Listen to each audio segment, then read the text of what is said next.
Welcome back to Positively Ernest. I'm Gary Takesian, your guide as we delve into the timeless wisdom of Dr. Ernest Holmes, founder of the Science of Mind philosophy, and we learn to apply his teachings to our daily lives.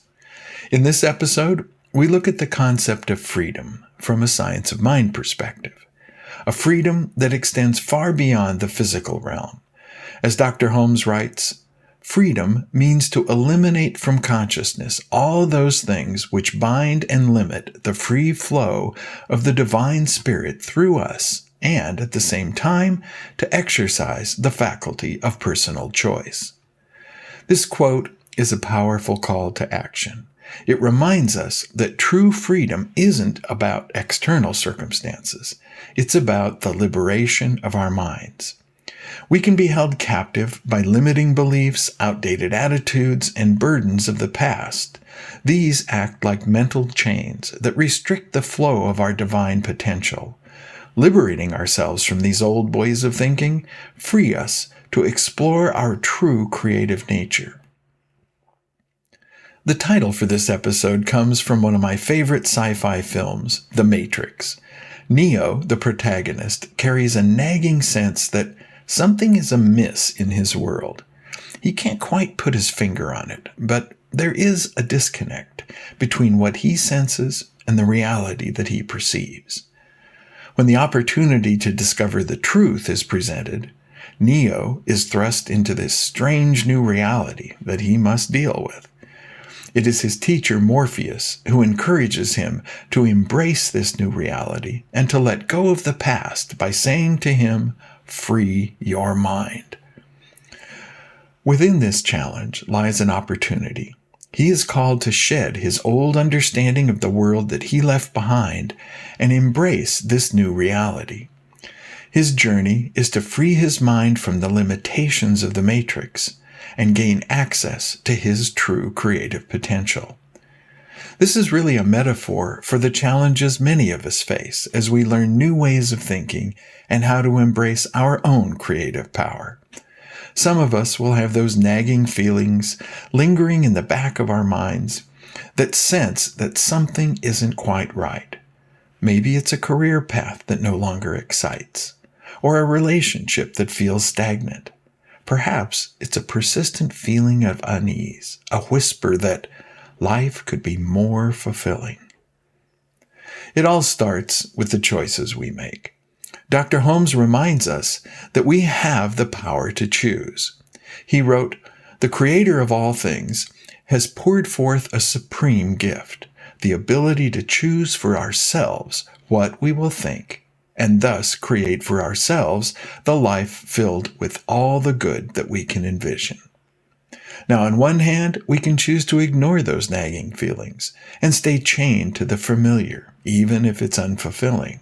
Or we can choose to confront the limitations that hold us back and embrace the freedom of creating a life that aligns with our deepest desires. Now, I know for me, it wasn't until I discovered Science of Mind later in life that I began to look at things differently. I learned that I am the sole decision maker in how my life plays out. Now, until then, it never really occurred to me that I was locked into some seriously outdated thinking. And not only that, it never crossed my mind that I could actually question my beliefs and that I had the freedom to take action to toss out the ones that didn't work in favor of the ones that did. Even though it has become somewhat of a cliche, I would say that my freedom experience was like an awakening.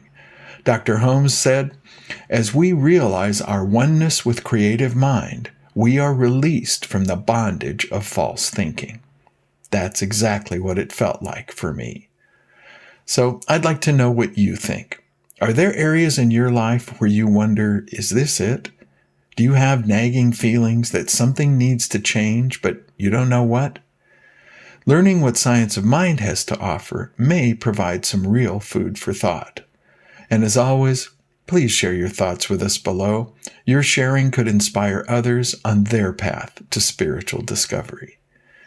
As this episode draws to a close, remember, letting go of the past and embracing the unknown can be challenging, But it's important to keep in mind the power already lies within you. By consciously choosing to free your mind from limiting beliefs and taking action towards your dreams, you tap into the divine spirit that Dr. Holmes writes about. This is the spirit of creativity, possibility, and the power to shape your reality. You have the power to choose. Free your mind, embrace your potential, and start creating the life you were truly meant to live. See you next time, when we will again draw valuable insights from the writings of Dr. Ernest Holmes. Thanks for joining us for this episode of Positively Ernest from Vida Spiritual Learning Center. If you found this meaningful, we'd love to hear from you. Please leave a comment, question, or suggestion below. And for more information, you can visit our website at vidaslc.org, where you can also make a tax-deductible contribution to support our free programming. Remember to like, share, and subscribe so you can be notified of future programs. And thanks. We'll see you next time as we are Positively Ernest.